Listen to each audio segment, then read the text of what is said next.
खुशामदीद और अस्सलाम वालेकुम। मेरा नाम फारूक हुसैन शाह है और आप देख रहे हैं फ्रीलांस पाकिस्तान और ये है WordPress Spartans 300 mission 2019 series, absolutely free series for 3 months. इसमें हम देखेंगे वर्डप्रेस के कोडेक्स को from scratch, theme development, plugin development, और हम कोशिश करेंगे कि हम उस स्टेज पे पहुंच जाएं कि थीम फॉरेस्ट जैसे प्लेटफॉर्म के ऊपर मेरे और आपके थीम जो हैं वो सेल होने के लिए पड़े हों और हम एक काबिल भरोसा डेवलपर बन सकें और लोग हमारे साथ रब्ता करें, रजू करें और ये कहें कि हाँ, ये जो स्पार्टन्स 300 सीरीज थी, इस ट्रेनिंग से गुजरने वाले लोग इस वक्त वर्डप्रेस के रिलायबल डेवलपर्स हैं। So without further ado, let's get started. Okay Spartans, आपकी ट्रेनिंग का दूसरा हफ्ता और आज 10वां टास्क है। और आज का जो टास्क है वो बहुत ज़्यादा इम्पॉर्टेंट है। उसकी वजह यह है कि मैं कल से इसके ऊपर रिसर्च कर रहा था, काफ़ी सारी जगहों पे मैं कुछ पढ़ने की कोशिश कर रहा था और मैंने YouTube को भी खंगाल मारा कि मैं देखूं कोई ऐसी वीडियो मुझे मिल जाए जो वर्डप्रेस SEO 2019 के हवाले से मुझे कुछ ऐसे पॉइंट दे सके जिससे मैं कुछ चीज़ें समझ सकूं कि क्या होने जा रहा है। लेकिन अनफॉर्चुनेटली मुझे कोई ऐसी वीडियो नहीं मिली, तो मैं आज थोड़ा एक्साइटेड भी हूँ और बड़ा ज़िम्मेदारी भी महसूस कर रहा हूँ, इसलिए कि वर्डप्रेस SEO 2019 के हवाले से अब तक जितनी भी वीडियोस आई हैं उसमें माँ सवाए इक्का दुक्का बंदों के उन्होंने पूरी बात जो है वो नहीं बताई उस तरीके से। ज़ाहिरी बात है, अभी बहुत सारी चीज़ें खुल के सामने भी नहीं आई, लेकिन मैं आज आपको एक बड़े यकीन के साथ ये कह रहा हूँ कि आप इस वीडियो को अपने पास कहीं महफूज कर लें, इसका लिंक, और आने वाले वक्तों में इंशाल्लाह ताला आप देखेंगे बहुत सारी प्रिडिक्शंस और बहुत सारी डिस्कशंस जो हम करेंगे इस वीडियो के अंदर वो आपके प्रोजेक्ट्स में आपको काम आएंगी। उसकी वजह यह है कि मैं जो पिछले कुछ दिनों से सेशन कर रहा था गूगल पेज स्पीड इनसाइट्स के हवाले से और दीगर जो सर्च इंजन्स हैं बड़े बड़े, वो जिस तरीके से देख रहे हैं SEO को, उन सब चीज़ों को मिला के आज जो वर्डप्रेस SEO 2019 हमारा ये 10वां टास्क है, ये आपके बड़े काम आएगा इंशाल्लाह ताला आगे फ्यूचर में। साथ ही एक बड़ी ज़बरदस्त मुझे आज एक कमेंट भी आया हुआ था किसी नौजवान का कि सर मुझे फाइवर पे पहली जॉब मिली है ऑप्टिमाइजेशन के हवाले से और क्लाइंट ने गालिबन लाइट हाउस का जिक्र किया है। तो अब वो थोड़ा सा नौजवान परेशान भी था, जारी बात है नई चीज़ें हैं, तो आज आई होप कि इससे कुछ थोड़ा सा उनको एक क्लू मिल जाएगा, एक इशारा मिल जाएगा कि हम किस तरीके से ये प्रोजेक्ट्स करेंगे। फाइवर के ऊपर अगर आपने गिग बना लिया है तो मैं आपको दोबारा से कहूँगा कि उसके ऊपर कुछ चीज़ें जो हैं वो मेंशन कर दें जो आज की वीडियो से आपको समझ आएंगी, इसलिए कि आज मैंने वो सारे स्टेप्स आपको बताने हैं 2019 में आप SEO किस तरीके से करेंगे, वर्डप्रेस की वेबसाइट्स के हवाले से किस तरीके से उसको एनालाइज करेंगे, कौन से स्टेप्स जो हैं वो आपके लिए बड़े इंपॉर्टेंट हैं। फ़िलहाल हम इसको जो सेंट्रल पॉइंट है वो हम गूगल ही रखेंगे। उसकी वजह यह है कि गूगल नो डाउट एक किंग है, हम सब मानते हैं इस चीज़ को। नो डाउट मार्केट में बहुत बड़े बड़े सर्च इंजन्स भी हैं। वो बातें आज की वीडियो में मैं इंशाल्लाह आपके साथ लास्ट में शेयर करूंगा कि दरअसल होने क्या जा रहा है 2019 में, और हमारी जो प्रिडिक्शंस इससे पहले कुछ वीडियोस में मैंने की थी कि 2018 से 2025 में क्या होने जा रहा है, वो तकरीबन हमारी बातें जो हैं वो दुरुस्त हो रही हैं। तो मेरी एक्साइटमेंट ये है कि ये आपकी इंशाल्लाह ताला स्पार्टन विजन जो है ये रॉक करेगा। 2019 में आप इस चीज़ को खुद महसूस करेंगे कि हम बिल्कुल वेल ऑन टाइम हैं और आप दूसरों को रेफरेंस के तौर पर कहेंगे कि हमारे जो 300 स्पार्टन्स थे उन्होंने 2019 शुरू होने से पहले एक वीडियो ऐसी बनाई थी जिसके अंदर हमने SEO की वो बातें पहले से कर दी थी जो ट्रेंड बनने वाला है। अब उसके लिए आप कॉपी पेंसिल ले लें और ये स्टेप्स आप नोट कर लें। वीडियो को आप दोबारा प्ले करके भी देख सकते हैं और इसके अंदर जितने स्टेप्स मैं आपके साथ शेयर करूँगा उनको आप अपने पास नोट करते जाएं। प्लस इसके अंदर कोई अगर चीज़ें ऐड होती हैं या कुछ चीज़ें कम हो जाएंगी तो इंशाल्लाह ताला आने वाले वक्तों में मैं आपको अपडेट करता रहूँगा। मैं चूँकि इन टच हूँ गूगल के साथ भी, दीगर सर्च इंजन्स को भी मैं देख रहा हूँ, मेरी बड़ी गहरी नज़र है इसके ऊपर, तो इसलिए आप लोग इस चीज़ पे वरी ना करें। मुझे बिल्कुल शर्म नहीं आती कि अगर मेरी कही हुई कोई बात गलत साबित हो जाए तो मैं उसको फौरी तौर पर सही कर लेता हूँ, दुरुस्त कर लेता हूँ और मैं सबको कहता हूँ कि बाबा ये चीज़ मैंने कही थी, ट्रेंड जो है वो बदली हो गया है। तो हम कोई इल्म नजूम के माहिर तो है नहीं, एक इनसाइट है, एक एक्सपीरियंस है, एक एक्सपोजर है, जो मैं महसूस करता हूँ वो मैं बता देता हूँ। और जहाँ मुझे महसूस हो कि ये चीज़ इस तरीके से नहीं दूसरे तरीके से है, तो इससे पहले कि आपका कोई नुकसान हो मैं आपके साथ वो शेयर कर दूंगा मुकम्मल ऑनेस्टी के साथ। तो आज जो हमारा मेन स्पेसिफिक टॉपिक है वो है वर्डप्रेस 2019 एसईओ, और ये ऑडिट हम करेंगे लाइट हाउस, जो इससे पहले 2 सेशन हम कर चुके हैं, और उसकी रोशनी में हम एक वेबसाइट का एसईओ जो है वो करने की कोशिश करेंगे, किस तरीके से आपने स्टेप्स लेने हैं। तो सबसे पहले जो मेन आज के हमारे टॉपिक्स होंगे उसको आप गौर से सुनते जाएं। सबसे पहले जो आप देखेंगे 2019 में मोबाइल को गूगल ने, बिंग ने, यांडेक्स ने, इसी तरीके से दीगर जो सर्च इंजन हैं बड़े बड़े, उन्होंने इस चीज़ को, even including Chinese search engine Baidu, उन्होंने मोबाइल को इंडेक्सिंग में टॉप पे रख दिया है। यानी मोबाइल, आपकी वेबसाइट जो है वो मोबाइल के ऊपर रिस्पॉन्सिव अंदाज में नज़र आनी चाहिए। उसकी वजह यह है कि तमाम रिपोर्ट्स ये बता रही हैं कि ज़्यादातर ट्रैफिक जो है वो मोबाइल के ज़रिए आ रही है। पहले होता था 10%, फिर 20 पे गई। अब जो रीसेंट रिपोर्ट आई है एसईओ के हवाले से, मोर देन 65% स्टेबल ट्रैफिक ऐसी है जो मोबाइल के ज़रिए आ रही है। अब इससे अंदाज़ा लगा सकते हैं कि गूगल ने भी क्यों इसको टॉप प्रायोरिटी में रखा। लाइट हाउस के अंदर ये टॉप प्रायोरिटी पे है। इसी तरीके से दीगर सर्च इंजन जो हैं वो बड़ी संजीदगी के साथ इस मोबाइल इंडेक्सिंग को ऊपर लेके आ रहे हैं। आप अनकरीब अलेक्सा की रैंकिंग जो है वो भी देखेंगे इसी हवाले से। तो मोबाइल के हवाले से रिस्पॉन्सिव कोड लिखना और ऐसी वेबसाइट बनाना जिसके अंदर वेबसाइट जो है वो मोबाइल पे बेहतरीन अंदाज में नज़र आए, ईजीली उसके अंदर लोड हो जाए, कोई स्पीड का इशू ना आए, और जो वेबसाइट्स मोबाइल के ऊपर ज़्यादा बेहतर अंदाज में फंक्शनल होंगी उनकी रैंकिंग जो है वो आहिस्ता आहिस्ता बढ़ जाएगी। तो आपने जब क्लाइंट के साथ बात करनी है तो सबसे पहला पॉइंट होगा कि क्या आपकी वेबसाइट रिस्पॉन्सिव है, मोबाइल फर्स्ट इंडेक्सिंग हो रही है या नहीं। सेकंड पॉइंट बहुत इंपॉर्टेंट, हमने पहले भी थोड़ा सा डिस्कस किया था, और आज जो ऑडिट 2019 हम कर रहे हैं उसके अंदर इस स्टेप को आप शामिल कर लें। ये आप देखेंगे अब ये जो SSL है, सिक्योर सॉकेट लेयर, ये आप देखेंगे बड़े बड़े जो होस्ट हैं वो भी इसके ऊपर ज़्यादा स्पीड अप अंदाज में काम करेंगे। एन मुमकिन है होस्ट इस चीज़ को फ्री कर देना चाहिए, क्योंकि HTTPS जो है वो एक नॉर्मल चीज़ बनती जा रही है, और मेरा नहीं ख्याल कि इसको ज़्यादा अरसा तक वो प्रीमियम अंदाज में लेके चलेंगे। लेकिन फ़िलहाल आप इसको परचेज़ कर सकते हैं या आपके पास क्लाउड फ्लेयर की एक फैसिलिटी मौजूद है। तीसरा जो पॉइंट है साइट फॉर्मेटिंग का, मुझे आपके साथ बात करते हुए बड़ी खुशी हो रही है कि मैंने जो वीडियो लगाई थी क्या सीखें क्या ना सीखें, उसमें मैंने एक इशारा दिया था कि मैं देख रहा हूँ UI और UX का फ्यूचर। गूगल का ये जो लाइट हाउस टूल है और दीगर जो सर्च इंजन है वो आप बात कर रहे हैं यूज़र एक्सपीरियंस के हवाले से। अगर आपकी ट्रैफिक को प्रॉब्लम पेश आ रही है साइट को नेविगेट करने में, तो आपकी रैंकिंग जो है वो आहिस्ता आहिस्ता डाउन होना शुरू हो जाएगी। तो आपका जो 2019 का एसईओ है उसके अंदर आपकी वेबसाइट के अंदर UX का होना बड़ा ज़रूरी है। UX का मतलब ये है कि आपके लिंक्स किस तरीके से हैं, बटन किस तरीके से हैं। किसी बंदे को किसी ख़ास जगह पे पहुंचना हो तो उसको कितनी मुश्किलात पेश आती हैं, वो आसानी से नेविगेट कर सकता है या उस बेचारे को परेशानी होगी और वो ढूंढते ढूंढते आखिरकार तंग पड़ के आपकी वेबसाइट को छोड़ के चला जाएगा। इसी के अंदर साइट फॉर्मेटिंग में ही स्पीड का एलिमेंट जो है वो शामिल कर लेंगे। फिर आपका है ओवरऑल कंट्रास्ट। ये बड़ी दिलचस्पी वाला पॉइंट है। जो आपका फॉन्ट साइज़ है छोटा या बड़ा वो भी इसमें आ जाएगा, प्लस आपने जो कलर कम्बिनेशन यूज़ किया होगा हेडर से लेके फुटर तक, वो भी सर्च इंजन जो है वो आहिस्ता आहिस्ता इसको पिक करना शुरू हो गया। ये बड़ी खूबसूरत बात है। वजह क्या है कि CSS में जो आपने कोड दिया होगा वो देखेगा कि ये कॉम्प्लीमेंट्री कलर स्कीम है, कंट्रास्ट में जा रही है, या कहीं ऐसा तो कलर स्कीम हमने यूज़ नहीं किया कि हेडिंग टैग पे हमारा कोई और कलर हो, बैकग्राउंड किसी और कलर का हो। तो गूगल का सर्च इंजन या दीगर सर्च इंजन उस कोड को पढ़ेंगे और वो अंदाज़ा लगा लेंगे कि भाई ये तो ह्यूमन रीडेबल है ही नहीं, इंसान इस कंट्रास्ट में चीज़ों को पढ़ ही नहीं सकता, तो फिर प्रॉब्लम आ जाएगी। तो इसलिए ओवरऑल कंट्रास्ट जो है ये SEO का हिस्सा बन गया हुआ है। फिर उसके बाद है डिस्क्रिप्टिव टाइटल्स। जब आपने SEO एनालिसिस करना है तो आपको सर्च इंजन बताएंगे कि आपका जो टाइटल है वेबसाइट के ऊपर जो नज़र आता है वो डिस्क्रिप्टिव नहीं है। डिस्क्रिप्टिव का मतलब कि वाज़े तौर पर नज़र आना चाहिए। अगर किसी पेज का URL सिर्फ होम लिखा हो या अबाउट अस लिखा हो या कॉन्टैक्ट लिखा हो तो वो डिस्क्रिप्टिव नहीं है। अब आपका ये जो 1 वर्ड कीवर्ड था या 2 वर्ड कीवर्ड, इसकी मांग में कमी होती जा रही है। तो अब आपको लॉन्ग टेल कीवर्ड जो कि डिस्क्रिप्टिव हों वो आपको देने पड़ेंगे अपने पेजेस के अंदर, और हर पेज के ऊपर यही गेम होगी।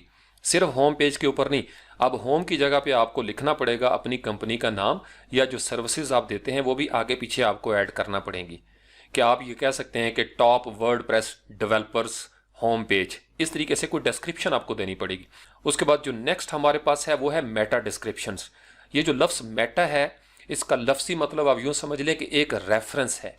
आपका सर्च इंजन जब आप कोई कीवर्ड लिखते हैं तो वो जो उसके पास डेटाबेस में आर्काइव मौजूद होता है, उसके अंदर ये रेफरेंस होते हैं छोटे छोटे बने हुए कि ये freelancepakistan.com एक वेबसाइट है, इनका काम क्या है, ये क्या करते हैं, ये क्या प्रोवाइड करते हैं।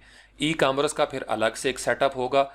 इसी तरीके से अगर आपने कोई एजुकेशन की साइट बनाई है उसका डिफरेंट होगा। जिस किस्म का क्लाइंट होगा वैसी मेटा डिस्क्रिप्शन जो है वो हमें सर्च इंजन में नज़र आती है, वो जो छोटा सा रिच स्निपेट जिसको बोलते हैं। तो मेटा डिस्क्रिप्शन जो है वो 2019 में मज़ीद बूम पे जाएंगी। जिन वेबसाइट्स के अंदर मेटा डिस्क्रिप्शन नहीं होगी उनको मार्क कर लिया जाएगा, वो नेगेटिव मार्किंग में चली जाएंगी। तो इसलिए मेटा डिस्क्रिप्शन जो है ये भी आपका होना चाहिए। उसके बाद जो लाइट हाउस का ऑडिट है उसके अंदर एक बड़ा ज़बरदस्त पॉइंट है, descriptive link text for every page. Every page से मुराद ये है कि आप चाहे अबाउट अस के पेज पे हैं, कॉन्टैक्ट अस के पेज पे हैं, तो उसके लिंक के अंदर एक डिस्क्रिप्शन होनी चाहिए, प्लस उसके हेड के अंदर भी डिस्क्रिप्शन होनी चाहिए। वो हम एसईओ में इजीली कर सकते हैं प्लगइन्स की मदद से भी, और हम उनको हार्ड कोड भी कर सकते हैं। जैसे डीवी ने अपने थीम ऑप्शंस में एसईओ के हवाले से एक अलग टैब दे दी है, और 9 आउट ऑफ 10 टाइम्स मैंने देखा है कि लोग उसको फिल ही नहीं करते।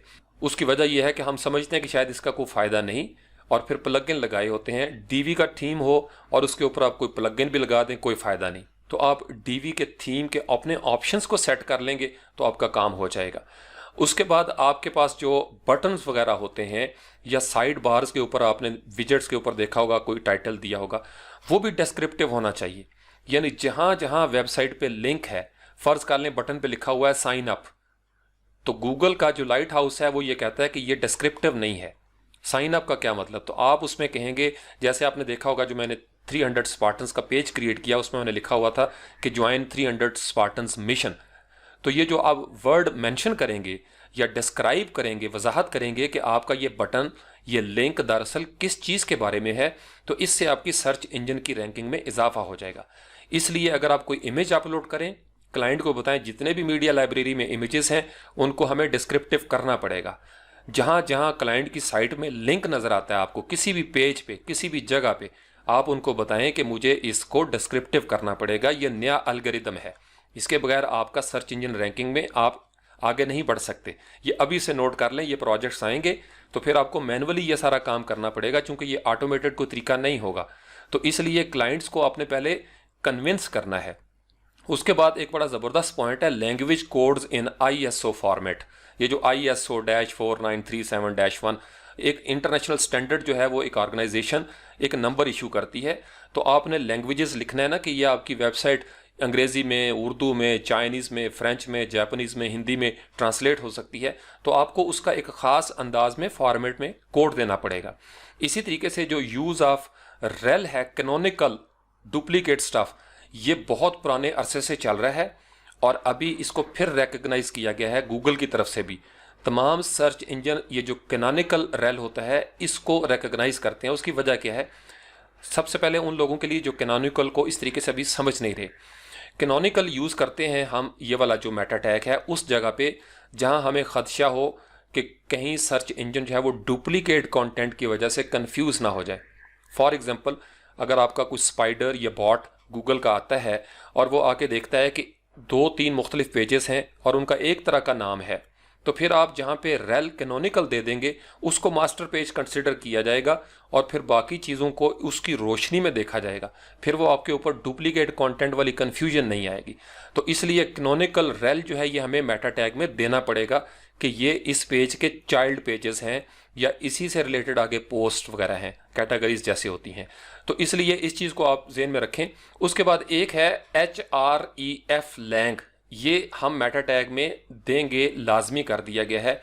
तो HREF का मतलब होता है हाइपर टेक्स्ट रेफरेंस। आपने बेसिकली रेफरेंस देना है, और अगर आप किसी ऐसी साइट पे काम कर रहे हैं जिसके अंदर ट्रांसलेशन होती है, मल्टीलिंगुअल एक साइट है, 4 मुख्तलिफ ज़बानों में वो अपनी प्रोडक्ट जो है उसको वो बेच रहे हैं या दे रहे हैं, तो अब आपको अपने पेजेस पे मेंशन करना पड़ेगा इस टैग के साथ, HREF लैंग टैग्स के साथ, कि किस तरीके से ये आपकी चाइनीज़ में ट्रांसलेट होगा या हिंदी में ट्रांसलेट होगा, उर्दू में होगा या बंगाली में, वगैरह वगैरह। तो ये टैग अगर आपका नहीं होगा तो इसको बैड प्रैक्टिस में कंसिडर किया जाएगा। तो SEO के लिए ये चीज़ें भी बड़ी ज़रूरी हैं और ये सारे टैग्स जो हैं ये हेड टैग्स के अंदर आएंगे। उसके बाद हम आगे बढ़ते हैं। अब जो नेक्स्ट एक फीचर है वो है robots.txt। इसके ज़रिए, जैसे आपको याद होगा, हमने जब ये लोकल होस्ट पे इंस्टॉलेशन की थी तो हमने डिस्करेज किया था सर्च इंजन को कि वो इंडेक्स ना करे। तो robots.txt के अंदर एक एंट्री पड़ जाती है कि आपने इसका रिस्पेक्ट करना है और आपने इसको अपने आर्काइव में शामिल नहीं करना। तो सर्च इंजन को हमें बताना पड़ेगा कि इसको इंडेक्स कर लें, इस पेज को इंडेक्स ना करें। तो आपको हर पोस्ट के ऊपर या पेज के ऊपर ये जो robots.txt के हवाले से फॉर्मेटिंग करना पड़ेगी। क्लाइंट अगर आपको प्रोजेक्ट दे तो आप ये देखें कि कहीं उसका जो सर्च इंजन इंडेक्सिंग है वो ब्लॉक तो नहीं हुआ पड़ा। अगर ब्लॉक है, जैसे वो उसको कहते हैं नो फॉलो या नो इंडेक्स, तो आपको उसको अलाउ करना पड़ेगा सर्च इंजन को, क्योंकि अगर आप उसको अलाउ नहीं कर रहे और वो सर्च इंजन उसको इंडेक्स नहीं कर पा रहा तो सर्च इंजन की रैंकिंग पे असर पड़ जाएगा। उसके बाद होता है ये अक्सर कि पेज क्लाइंट बदली करवा लेते हैं, नाम बदली कर देते हैं, तो फिर क्या होता है 404 एरर का पेज आ जाता है कि आपका ये पेज नॉट फाउंड, मिला नहीं है। तो ये जो HTTP के कोड्स होते हैं, डिफरेंट कोड्स, ये आपको मेंशन करने पड़ेंगे।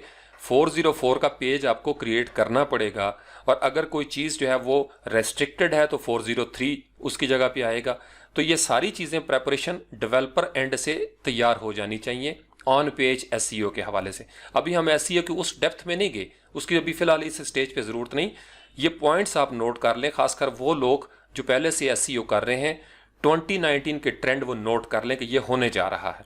उसके बाद आता है कि avoid browser plugins dependent pages. कई वेबसाइट ऐसी होती हैं जिस पे कोई ऐसे पेजेस बनाए जाते हैं जो ख़ास ब्राउज़र के प्लगइन्स की वजह से चलते हैं। प्लगइन के ऊपर मुख्तलिफ एक्सटेंशंस होती हैं, विजेट्स वगैरह होती हैं, तो उसके लिए गूगल ने मना किया है कि आप ब्राउज़र डिपेंडेंट पेजेस ना बनाएं। उसके बाद यह है कि जो आपका robots.txt एक फ़ाइल होती है, जैसे हमने देखा था wp-config या .htaccess, तो उसके अंदर जो हम बंदिश लगाते हैं कि फ़लाँ चीज़ को आप इंडेक्स ना करें, डाउनलोड का कोई फोल्डर है और हम ये चाहते हैं कि उसको कोई बंदा आके एक्सेस ना कर सके, तो उसका एक उन्होंने फॉर्मेट दिया है, स्टैंडर्ड लेटेस्ट फॉर्मेट दिया है। तो हमें उस स्टैंडर्ड प्रैक्टिस को फॉलो करना होगा। उसके बाद होता है कि रीडेबल फॉन्ट साइजेस, ये बड़ी दिलचस्प चीज़ है।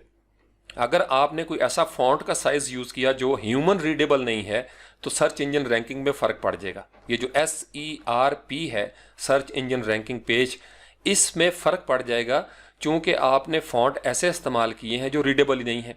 आपने फ़र्ज़ कर लें 4 या 5 पॉइंट लगा दिए जिसको जूम करना पड़ेगा, तो इससे सर्च इंजन में एक ज़बरदस्त फ़र्क पड़ जाएगा, डाउन चली जाएगी आपकी रैंकिंग। तो क्लाइंट्स को भी ये बताएं कि ये फ़ॉन्ट बहुत बड़ा है या बहुत छोटा है, तो आपको एक लेजिबल का वो लफ्ज़ यूज़ करते हैं, लेजिबल होना चाहिए, स्टैंडर्ड होना चाहिए। उसके बाद हेड टैग में एक और मेटा टैग, ये भी रिस्पॉन्सिव मोबाइल के हवाले से है, उसको कहते हैं व्यू पोर्ट। व्यू पोर्ट जो लोग साइट्स बनाते हैं उनको तो ये पता है इन चीज़ों का। व्यू पोर्ट आपका एक टैग परमानेंट हो गया है, अब इसके लिए कोई छूट नहीं रही कि आप इसको छोड़ सकते हैं। ये आपका नज़र आना चाहिए क्योंकि यही चीज़ सर्च इंजन को ये बताएगी कि आप इसको मोबाइल फर्स्ट इंडेक्सिंग के तौर पर ले लें। ये जो साइट है ये रिस्पॉन्सिव है और इसके अंदर व्यू पोर्ट का मेटा टैग मौजूद है।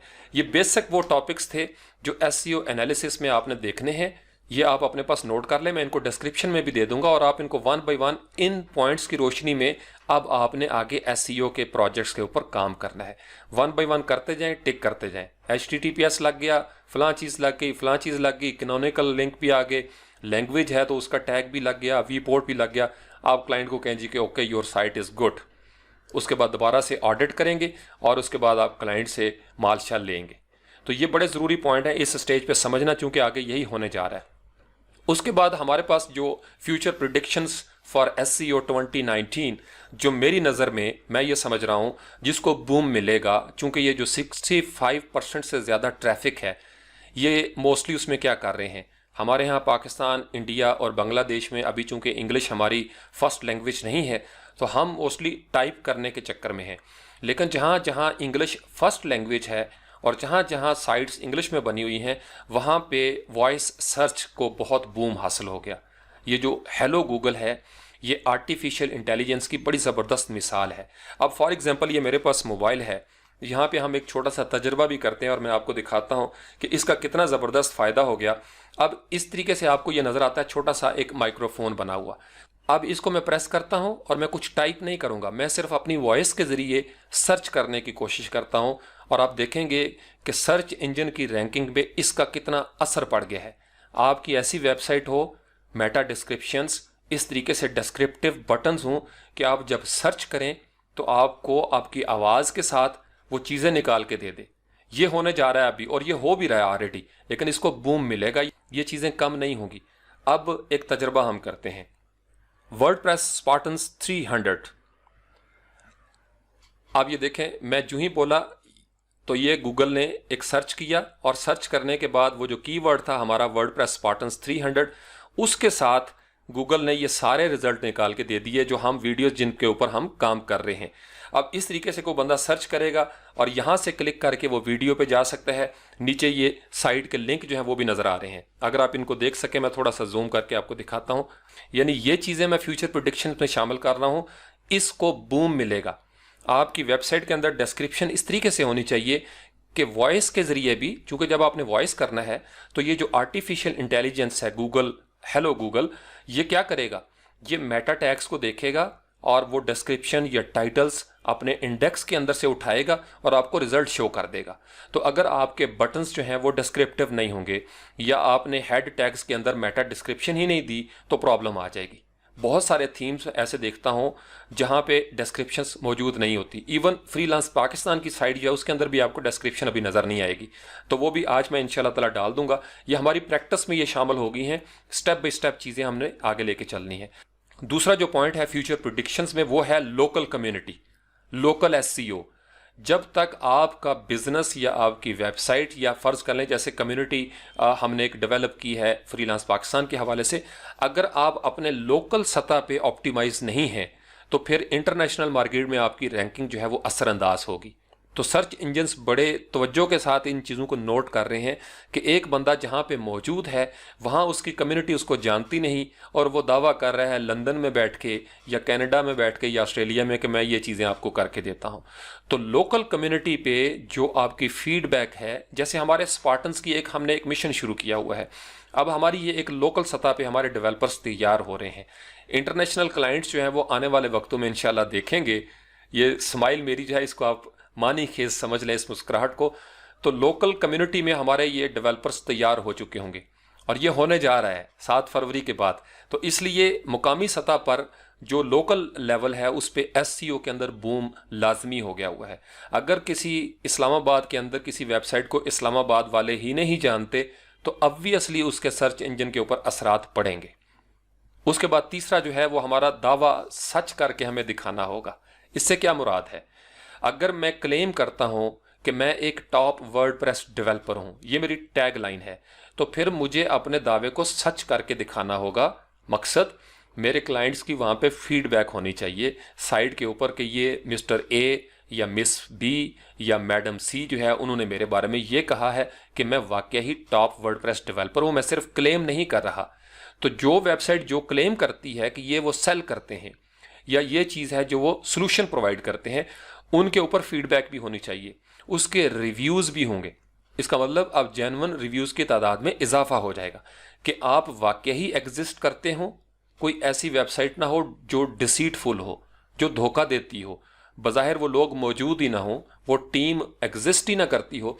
यही वजह है कि वीडियोज़ को पिछले साल से बूम हासिल हुआ कि आप एक दूसरे का चेहरा देख सकें कि ये बंदा वाकई मौजूद है। जैसे YouTube पे बहुत सारे चैनल्स हैं, वो मशीन की एक ऑडियो वो लगा देते हैं, अब पता नहीं पीछे कोई लड़की है या लड़का है, तो गूगल ने या YouTube ने इसके ऊपर भी बंदिश लगाना शुरू कर दी है।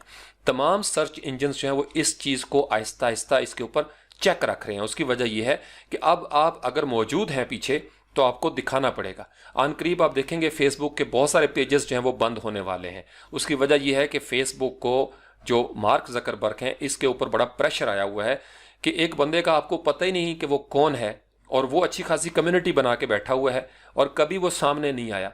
तो अब आप जो हैं वही आपको कम्युनिटी के ऊपर सामने नजर आना पड़ेगा। तो स्पार्टन्स हमारे पर्दों के पीछे नहीं है, हम इंशाल्लाह ताला सबके सामने मौजूद हैं, सबको दिखाएंगे कि बाबा ये हम हैं, ये हमारा नाम पता है, यहाँ हम पाए जाते हैं, ये हमारा मिशन है, ये हमारी स्किल लेवल है। तो इस चीज़ को आप एसईओ के साथ जोड़ के देखें, आपको समझ आ जाएगी मैं आपको क्या कहना चाह रहा हूँ। उसके बाद जो हमारा एक नेक्स्ट है, ये जितने भी नए सर्च इंजन हमें नज़र आ रहे हैं, बेडू के हवाले से यांडेक्स या बिंग है, और ख़ास कर जो आपका नीश रिलेटेड सर्च है। नीश रिलेटेड का मतलब कि अगर फ़र्ज़ कर लें कोई एजुकेशन की बहुत बड़ी डायरेक्टरी बनी हुई है, कोई बड़ी वेबसाइट है जिसके अंदर तमाम कॉलेजेस का, यूनिवर्सिटीज़ का बायोडाटा मौजूद है, मुख्तलिफ ऐसे वेबसाइट्स हमें मिलती हैं, जैसे लिंडा हो गई फ़र्ज़ कर लें, तो उसके अंदर चूंकि बहुत सारी ऐसी चीज़ें चल रही हैं, लिहाजा इन सर्च इंजन्स को 2019 में बूम हासिल होगा। नए सर्च इंजन भी आएंगे, लेकिन जो नीश रिलेटेड सर्च है इसको एक ज़बरदस्त बूम मिलेगा। इसका ताल्लुक भी लोकल कम्युनिटी के साथ है, यानी आप इसको कह लें कि फील्ड स्पेसिफिक सर्च जो है वो ज़्यादा आप देखेंगे ऊपर आ रही है। उसके बाद है सोशल मीडिया सर्च इंजन्स। अब अगर आपने फ़र्ज़ कर लें कोई ऐसी चीज़ सर्च करनी है जो फेसबुक पे मौजूद है, तो आप उसके लिए गूगल का सहारा नहीं लेते। आप क्या करते हैं, आप फेसबुक के सर्च बार के अंदर वो चीज़ तलाश करते हैं, किसी पेज को, किसी पोस्ट को, किसी फोरम को, कोई भी ऐसी चीज़ जो फेसबुक पे मौजूद है वो फेसबुक पे आप देखेंगे। तो इसका मतलब यह है कि सोशल मीडिया के जो सर्च इंजन्स हैं, ट्विटर का हो गया, पिंटरेस्ट का हो गया, ये बहुत ज़्यादा ऊपर आ रहे हैं। तो क्लाइंट्स को आपको बताना पड़ेगा कि आपके सोशल मीडिया की प्रेजेंस होनी चाहिए, क्योंकि अगर आपकी वेबसाइट या प्रोडक्ट या कोई एप्लीकेशन या कोई भी चीज़ सोशल मीडिया पे नज़र नहीं आती सर्च में, तो इसका मतलब यह है कि रैंकिंग के ऊपर असर पड़ जाएगा। तो इसलिए सोशल मीडिया को अब आपने सर्च इंजन के तौर पर देखना है, प्लेटफॉर्म के तौर पर नहीं, सर्च इंजन के तौर पर एसईओ 2019 में आप इसको शामिल करेंगे। उसके बाद है ई कॉमर्स या स्टोर वगैरह। फ़र्ज़ कर लें आप ईबे पे गए हैं, या आप अमेज़ॉन पे जाते हैं, या आप अली एक्सप्रेस पे जाते हैं, तो हमने अगर कोई चीज़ ऑनलाइन शॉपिंग करनी है तो हम, जैसे दराज.pk है पाकिस्तान में, इसको भी अली एक्सप्रेस वालों ने ख़रीद लिया। अब वहाँ पे जाके हम सर्च करते हैं, हम गूगल से सर्च करके डायरेक्ट वहाँ पे नहीं जाते, बहुत रेयर केसेस होते हैं कि हम गूगल के ज़रिए सर्च करें। तो जो आपका अमेज़ॉन का सर्च इंजन है, ज़बरदस्त सर्च इंजन है। इसी तरीके से ईबे पे आप सर्च करेंगे, दीगर जो इस तरह की वेबसाइट्स हैं उन पे डायरेक्ट ट्रैफिक जाएगी, और वहाँ से कैमरा लेना है आपने, कोई वेब कैम है, या आप कोई पेंसिल लेना चाहते हैं, बच्चों के लिए कोई खिलौने मंगवाने हैं, तो डायरेक्ट उनके सर्च इंजन्स के लिए सर्च की जाती है। जैसे मैं अली एक्सप्रेस पे जाता हूँ तो मैं वहाँ पे लिखता हूँ, फ़र्ज़ कर लें कोई केबल मुझे चाहिए, यूएसबी चाहिए, तो मुझे गूगल पे लिखने की अब ज़रूरत नहीं, मैं डायरेक्ट वहाँ पे जाऊँगा और वहाँ से जाके इसको लेके आऊँगा, और अन करीब उसके अंदर भी वॉइस सर्च जो है वो ऐड हो जाएगी, कुछ जगहों पे हो गई है। तो इसलिए ये मेरी प्रिडिक्शंस हो रही हैं कि अब एसईओ 2019 जो है उसके ट्रेंड आप देखेंगे बिल्कुल स्पेसिफिक होना शुरू हो जाएंगे। अब इससे सर्च इंजन्स जो हैं उनके अंदर भी एक कंपटीशन पैदा होगा। तो इसलिए आप क्लाइंट्स के साथ ये अभी से डिस्कस करेंगे कि यहाँ पे ये सारी चीज़ें मौजूद हैं। फॉर एग्जांपल, अगर किसी का वर्डप्रेस पे वो कॉमर्स के हवाले से कोई थीम है, या डिजिटल डाउनलोड्स के हवाले से है, कोई भी ई कॉमर्स का प्लगइन यूज़ किया है, या ऐसा कस्टम कोडिंग है जिसमें ई कॉमर्स है, कोई शर्ट्स बेच रहा है, या बच्चों की जूतियाँ हैं, या बैग वगैरह है, कोई भी चीज़ ऑनलाइन शॉपिंग हो रही है कपड़ों से रिलेटेड, तो फिर उसका क्या होगा कि उसको जहाँ पे स्टोर के साथ वो रिलेटेड है, ई कॉमर्स की सर्च इंजन में उसको आना चाहिए। अब इसका मतलब यह है कि ये एक स्पेसिफिक फील्ड हो गई ई कॉमर्स की, बिजनेस से रिलेटेड। तो तमाम टाइटल्स जो डिस्क्रिप्टिव होंगे या मेटा डिस्क्रिप्शन, वो आपकी ई कॉमर्स की उस खास फील्ड से रिलेटेड होनी चाहिए। ये पॉइंट्स को आप नोट कर लें। तो इस तरीके से आपका एसईओ जो है वो ऊपर आएगा, और इसको गूगल कहता है रेलेवेंट इंफॉर्मेशन, यानी एग्जैक्ट वो इंफॉर्मेशन जो आप बेचते हैं वो आप लोगों को बताएं, और वही चीज़ें कीवर्ड में आनी चाहिए, उसी से रिलेटेड डिस्क्रिप्शन हो, उसी से रिलेटेड टाइटल्स हों, और उसी से रिलेटेड आपके लिंक्स होने चाहिए, चाहे वो आपके कॉन्टैक्ट अस पेज के ऊपर हैं या किसी बटन के ऊपर हैं। तो ये तो थी जो कुछ प्रिडिक्शंस मैं समझ रहा हूँ 2019 में जो होने जा रहा है एसईओ के हवाले से, वर्डप्रेस के हवाले से। अब आप अपना ज़ैम जो है उसको चला लें, और थीम जो है वो हमने शुरू किया था वो आप स्टार्ट कर लें। कुछ एक दो क्वेश्चंस भी साथ चल रहे हैं, मैं कोशिश करूंगा कि कल या परसों उनको मैं एड्रेस कर सकूं एक साथ। कुछ जैम्प के हवाले से थे, कुछ थीम के हवाले से थे, तो वो सारी चीज़ें जो है वो मैं नोट कर रहा हूं और उसको किसी एक वीडियो में FAQs के नाम से, फ्रीक्वेंटली आस्क्ड क्वेश्चंस के नाम से मैं उनको एड्रेस करूंगा। तो अब हम चलते हैं अपने लोकल होस्ट की तरफ। तो अब ये हमारे पास जनाब हमारा थीम मौजूद है और आपने देखा सबसे पहले मुझे एक मैसेज आया हुआ अपडेट के हवाले से। ये प्रैक्टिस अब आपको हो जानी चाहिए, फौरी तौर पर हमने इसको अपडेट करना है। अगर थीम अपडेट आई हुई है या कोई प्लगइन अपडेट आया हुआ है तो उसको आपने सर्च करना है। तो यहाँ पे हम इसको गुटनबर्ग, आपने देखा ये तीसरी अपडेट आ चुकी है।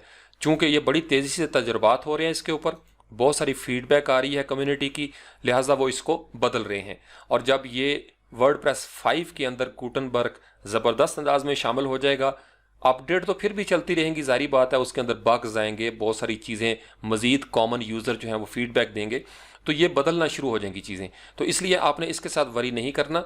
तो गुटनबर्ग अब आपका अपडेट हो गया। हमने इससे पहले वाले टास्क में थीम के हवाले से कुछ बेसिक चीज़ें जो वो देखी थी, कस्टमाइजेशन के हवाले से। ये सफ़र हमारा जारी रहेगा, इसके बाद भी मैं इसके बारे में एक दो वीडियोस मज़ीद भी लगाऊंगा इस स्टेज पे जो कस्टमाइजेशन के लिए ज़रूरी हैं। बहुत सारे नौजवान बहुत सारी चीज़ें जो है वो समझना शुरू हो गए हैं।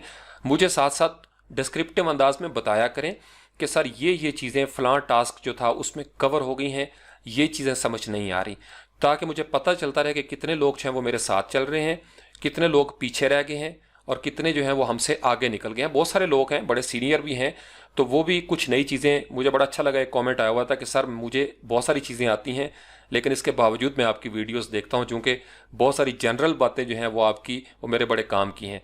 तो ये एक अच्छा शगुन है। मैंने शुरू में कमिटमेंट की थी कि अगर आपको आता भी है तो फिर भी आप देखें, हो सकता है आपके लिए एक आध बात नहीं हो, और यकीनन होगी इंशाल्लाह ताला। तो यहाँ से इसको फ्रंट एंड पे हम लेके आए, इसको एक दफ़ा रिफ्रेश कर लेते हैं चूँकि गुटनबर्ग को हमने अपडेट किया है। अब यहाँ पे सबसे पहले किसी भी वेबसाइट के ऊपर जब आप राइट क्लिक करेंगे तो यहाँ पे लिखा हुआ है व्यू पेज सोर्स, जिसका कीबोर्ड शॉर्टकट है Ctrl+U, ये क्रोम के ऊपर। तो व्यू पेज सोर्स पे हमने क्लिक किया तो ये वो चीज़ें थी जो आपको सारी कोड के हवाले से नज़र आता है। ये सारा HTML है, असल में ये लोगों को नज़र आता है, और ये वो चीज़ें हैं जो मशीन देखती है। मशीन इस तरीके से अपने पास डाटा जो है वो जमा करती है।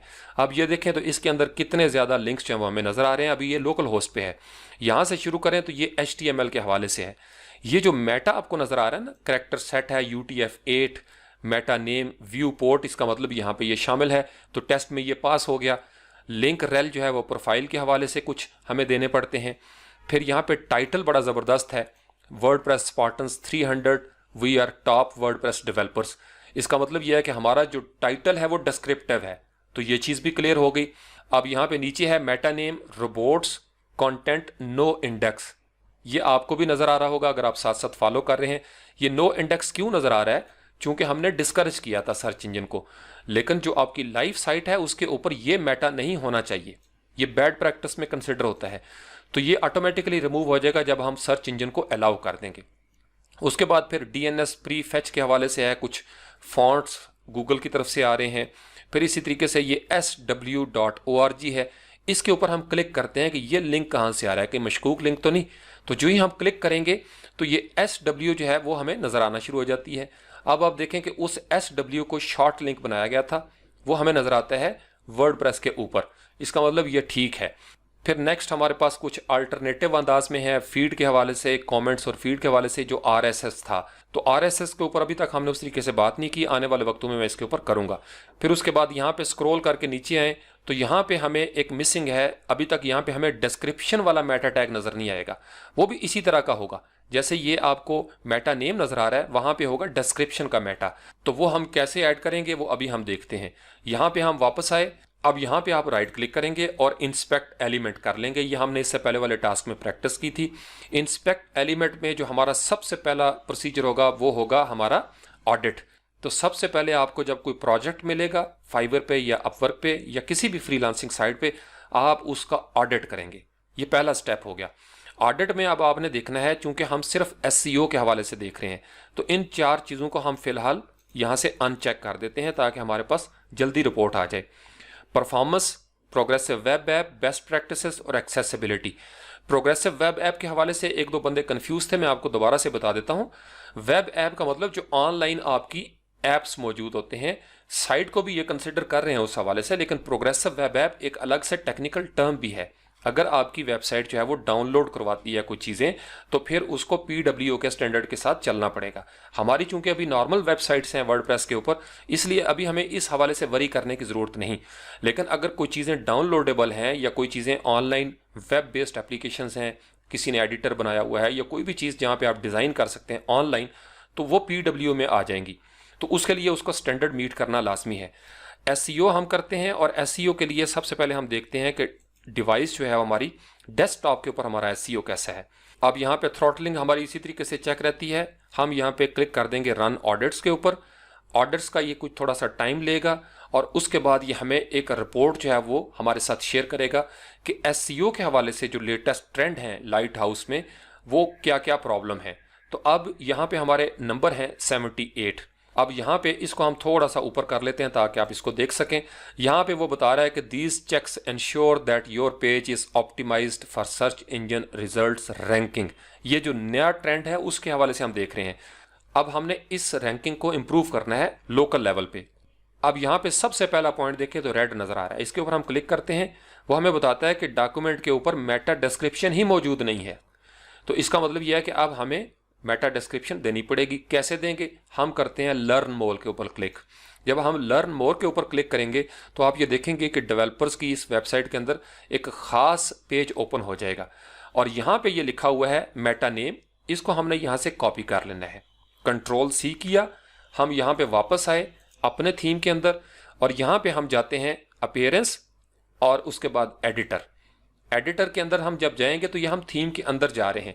अब यहाँ पे एक बात आपने नोट करनी है, क्योंकि ये थीम हमारा नहीं है, इसका मतलब यह है कि जब वर्डप्रेस की कोई अपडेट आएगी इस थीम के हवाले से, तो जो चेंजेस हमने कस्टम की होंगी वो चली जाएंगी। लेकिन फिलहाल आप तरीका सीख लें। जैसे DV है, उन्होंने कुछ हेड टैग्स की अलग से ऑप्शंस दिए हैं, हम उसके अंदर डिस्क्रिप्शन दे देंगे। जितनी मर्जी अपडेट आ जाए DV की, तो वो हमारी चेंजेस गायब नहीं होंगी। या दूसरा तरीका यह है कि आप कोई चाइल्ड पेज बनाएंगे, जो हम आने वाले वक्तों में इंशाल्लाह सीखेंगे। तो आपको ये मेटा टैग देना है हेड के अंदर। तो इसके लिए हम जाते हैं सबसे पहले यहाँ पे थीम header.php के अंदर हम आगे। अब वो लिंक हमने यहाँ पे पेस्ट करना है। ये जो हेड टैग खत्म हो रहा है इससे पहले जहाँ भी आपको मेटा नजर आ रहा है ना, Meta character set, Meta name, यहाँ पे आप एंटर करके इसके बाद लिख सकते हैं। Ctrl+V कर दिया हमने।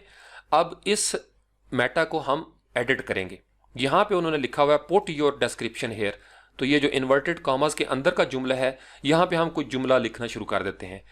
हम यहाँ पे लिखते हैं कि वी आर, डिस्क्रिप्टिव अंदाज में, we are Spartans 300 and we are top WordPress developers. Our mission is to help out clients to have responsive, secure and well optimized sites in 2019। बस इसमें ज़्यादा हमने नहीं लिखना। डिस्क्रिप्शन का मतलब कि आपने कुछ लिमिटेड वर्ड्स के अंदर बता देना है इस साइट के हवाले से। यहाँ से हम इसको अपडेट कर देते हैं इस फाइल को, चूँकि डिस्क्रिप्शन अब हमने यहाँ पे ऐड कर दी है। अब उसके बाद हम फ्रंट एंड पे आएंगे। अब यहाँ पे आके इसको हम कर देंगे यहाँ पे एक दफ़ा क्लोज, और उसके बाद दोबारा से हम यहाँ पे करेंगे इंस्पेक्ट एलिमेंट, और इंस्पेक्ट एलिमेंट करने के बाद ऑडिट्स, ताकि हम दोबारा से इसको सर्च कर सकें, इसलिए हमने इसको क्लोज किया था। अब चूंकि हमने डिस्क्रिप्शन का मेटा दिया था, अब हम देखते हैं कि हमारा ऑडिट जो है उसको रन करेंगे तो किस तरीके से वो हमें हमारे जो सर्च इंजन रैंकिंग है उसमें इंप्रूवमेंट देता है। पहले 78% था, मेटा डिस्क्रिप्शन मिसिंग थी। अब हम इसको देखते हैं, वाह, सिर्फ एक लाइन ऐड करने से 78 से जंप लगा के ये 89 पे चला गया, और वो एरर भी यहाँ से गायब हो गया। अब नेक्स्ट हमें बता रहा है कि page is blocked from indexing. Search engine को हमने डिस्करेज किया हुआ है। इसके ऊपर क्लिक करते हैं तो वो कहता है जी search engine are unable to include your pages in search results. तो यहाँ पे हम क्लिक मोर करते हैं या लर्न मोर करते हैं।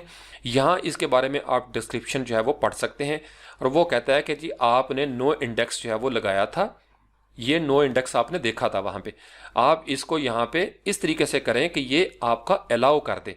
तो अब उसके लिए हम क्या करेंगे, हम जाएंगे सेटिंग्स की टैब में, और सेटिंग्स की टैब में जाने के बाद यहाँ पे ये जो रीडिंग वाला है इसके ऊपर क्लिक करेंगे, और यहाँ से ये जो डिस्करेज सर्च इंजन्स है ये हमने शुरू में किया था। यहाँ से हम इसको अनचेक कर देते हैं। चूंकि लोकल हमारी साइट है, सर्च इंजन को हम कहते हैं जी आप इसको करें इंडेक्स, ताकि आपको भी पता चले कि स्पार्टन्स आर गेटिंग रेडी। यहाँ पे हम सेव चेंजेस कर देते हैं, वापस आए फ्रंट एंड पे, यहाँ से एक दफ़ा इसको बंद करते हैं और इस साइट को करते हैं रिफ्रेश। ये साथ साथ आप करते जाएंगे ताकि आपको क्लाइंट की साइट पे भी काम करना आ जाए। Again right click, inspect element, और दोबारा से हम करेंगे ऑडिट। ऑडिट के ऊपर क्लिक किया, सर्च इंजन के लिए हम रन करेंगे ऑडिट्स को और देखेंगे कि 89 से ये किस तरीके से ऊपर जो है वो बढ़ती है। अब 89%, 78 से 89 पे गए, 89 से अब हमारी सिचुएशन वाव 100%। अगर आपने ये कर लिया है, यू आर सक्सेसफुल। हमारी वेबसाइट इस वक्त, ये जो डेमो साइट है, ये सर्च इंजन के लिए मुकम्मल तौर पर रेडी हो चुकी है। इसका मतलब ये हुआ कि आप अब किसी भी क्लाइंट की साइट के ऊपर इस तरीके से काम कर सकते हैं। तो आपने देखना यह है कि उस थीम के अंदर जो है वो चाइल्ड थीम मौजूद है या नहीं है। तो फिलहाल आप इतनी प्रैक्टिस कर लें, जब हम चाइल्ड थीम की तरफ जाएंगे तो फिर आप क्लाइंट को चाइल्ड थीम भी बना के दे सकते हैं और उसके ज़्यादा माल शाल मिलता है। ये मैं आपको बता रहा हूँ और मैं आपको सिखाऊंगा इंशाल्लाह ताला ईजी अंदाज में। तो सर्च इंजन के हवाले से कुछ मेन चीज़ें जो हमने शुरू में डिस्कस की थी, फिर आपको वो भी करना पड़ेगा। ज़रूरी नहीं कि यहाँ पे 100% होगी है तो ये रैंकिंग में इजाफा हो जाएगा। आपको अपने बटन्स को भी देखना पड़ेगा। फॉर एग्जांपल हम यहाँ पे फ्रंट एंड पे देखते हैं कि हमारे पास कौन कौन से बटन जो हैं वो नज़र आते हैं। जैसे यहाँ पे आपको पेजेस नज़र आ रहा है क्लब्स का। अगर मैं क्लब्स के ऊपर क्लिक करूँ तो यहाँ पे URL में आपने देखना है लीग्स और क्लब्स का। यहाँ पे डिस्क्रिप्टिव अंदाज में कुछ हमें लिखना चाहिए, यानी लीग्स और क्लब्स की जगह पे आप यहाँ पे लिख सकते हैं कि top leagues and clubs in United states. Button यही होगा, इसके ऊपर लफ्ज़ यही होगा, लेकिन जो मशीन पड़ेगी वो इस URL के स्लग को पड़ेगी। तो ये डिस्क्रिप्टिव होना चाहिए, यानी लॉन्ग टेल कीवर्ड स्ट्रेटजी जो है वो आपके 2019 में काम आने वाली है। तो इसको अभी से आप अपने ज़हन में रख लें। इसी तरीके से अगर फ़र्ज़ कर लें किसी जगह पे कोई ख़ास बटन इस्तेमाल हुआ है तो उस बटन के अंदर भी आपने जो URL देना है, जो मशीन पढ़ सकती है, उसको बिल्कुल डिस्क्रिप्टिव अंदाज में आपके सामने आना चाहिए। अब मेन स्टोरी एक जेनेरिक लफ्ज़ है। सर्च इंजन को कैसे पता चलेगा कि ये मेन स्टोरी जो है ये स्पार्टन्स की वेबसाइट का है? तो यहाँ पे हम लिखेंगे कि main story of WordPress development, something like this. तो ये कुछ बुनियादी पॉइंट्स से वर्डप्रेस SEO 2019 के हवाले से।